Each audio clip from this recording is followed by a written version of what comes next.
Let's get your Fire TV ready for a custom launcher. It's time to take back your home screen.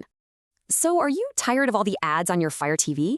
A custom launcher puts you back in charge. You can personalize your layout, organize apps better, and get a much smoother ad-free experience. Okay, let's dive in. First up, we need to enable developer mode to unlock some hidden settings. All right, from your home screen, just head all the way to the right and open up your settings. Once you're in settings, you'll want to find and select My Fire TV. Now, take a look. If you don't see developer options here, don't worry, the next step is for you. If it's missing, just go ahead and open the About section. We're about to unlock it. Okay, highlight the first option, Fire TV Stick, and just click it 7 times. That's it. You should see a little message confirming you're a developer. Now just hit the back button. And there it is. Developer options should be visible now. Let's open that up.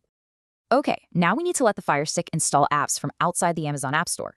You'll see ADB debugging here. You can turn it on if you want, but it's totally optional for this. So, depending on your device, you'll see one of 2 different options. We'll cover both. If your screen says apps from unknown sources, just go ahead and turn that on. Now, if you see Install Unknown Apps, click it and you'll get a list of your apps. From that list, find the app called Downloader and just switch its status to On. All right, just one last thing. Let's tweak a couple privacy settings. It's highly recommended. Okay, go back to the main settings, find Preferences, and then open up Privacy Settings. And here, I'd recommend turning off both device usage data and collect app usage data. And that's it. Your Fire TV is all prepped and ready for a brand new custom launcher.